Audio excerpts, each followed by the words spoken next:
Dengar katanya.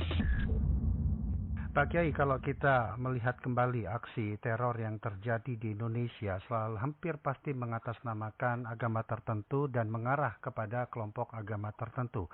Adakah ahli tafsir atau ulama yang ilmunya diakui yang menafsirkan jihad mengarah pada peperangan dan memerangi non-muslim?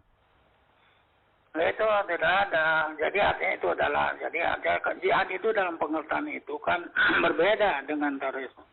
Jihad itu sifatnya melakukan perbaikan, tuh islah, sekalipun dengan cara peperangan ya, itu adakan perbaikan. Sedangkan teroris sifatnya merusak, ifsad, anarkis, faudo. Tujuannya kalau tadi jihad itu menegakkan agama Allah dan atau membela hak-hak pihak yang dizolimi di dalam wilayah tadi dalam keadaan darul perang itu sendiri.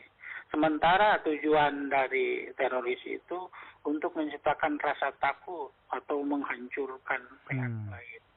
Dilakukan tanpa aturan dan tanpa sasaran yang terbatas.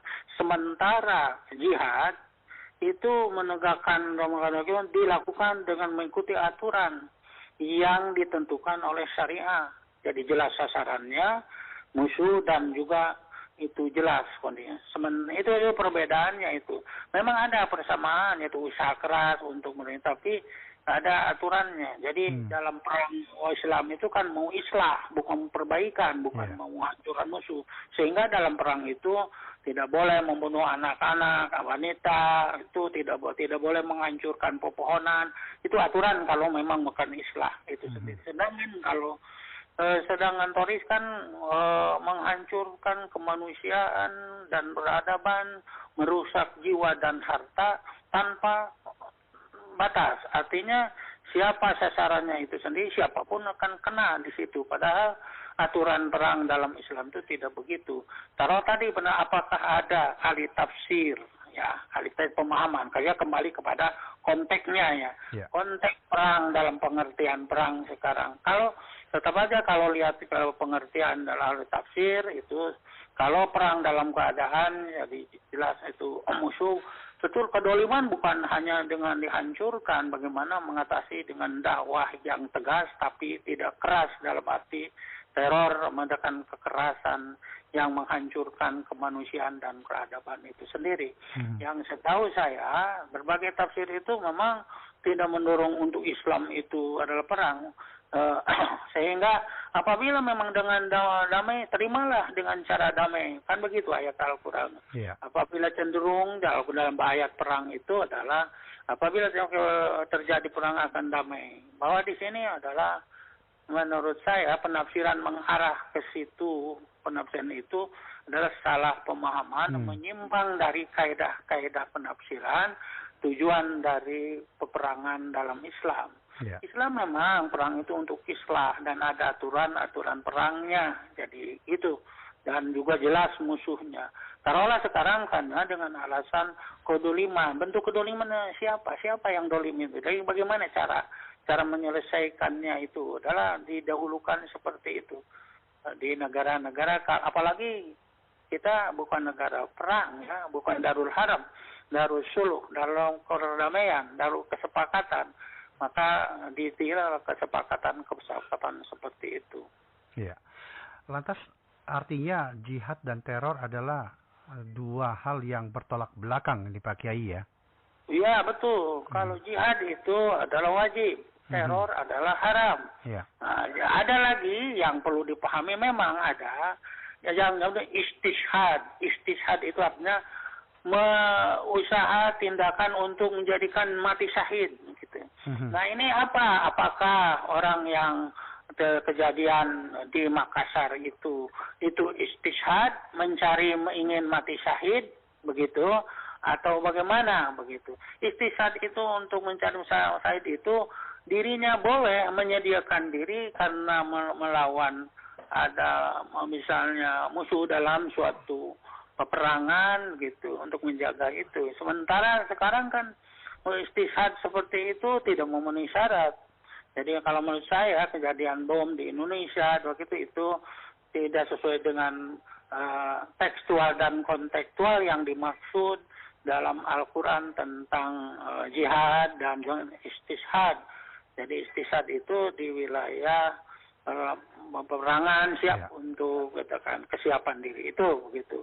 Sekali lagi kalau istishad dibolehkanlah, tapi kalau istishadnya ke pengertiannya itu tadi dalam wilayah perang lah. Bagaimana? Lantas bagaimana Pak Kiai mereduksi pemahaman seperti itu yang masih ada dan hal ini masih dikhawatirkan misalkan berlangsung nantinya? Betul. Jadi pertama, dari kepada mereka ini sebetulnya sedikit. Mereka punya pemahaman, tapi mengganggunya sangat besar. Ini pengaruhnya sangat besar walaupun sedikit. Orang yang punya pemahaman yang tekstual seperti itu memang harus diberikan pembinaan, berikan ajak dialog sepertinya. Kita kembali kepada teks agama, bagaimana pemahamannya, bagi para ahli mufassirin, kemudian konteks dulu bahwa istisadah contoh-contoh zaman sahabat, zaman ini bagaimana, apakah sesuai dengan ini. Jadi intinya, ditingkatkan pemahaman dengan itu. Dan inilah yang MUI juga berusaha dengan Komisi Ukhuwah Islamiyah dan kerukunan antar agama memberikan pemahaman seperti itu. Dan terus bahwa pemahaman yang dicanangkan, pemahaman yang mengarah teror, irhabi atau yang menakutkan itu sendiri, jelas Islam itu akan agama pembangunan, agama yang membina dalam segala hal, bagaimana kita membangun dan sesuai dengan tujuan pokok Islam itu sendiri, untuk rahmatan lil alamin.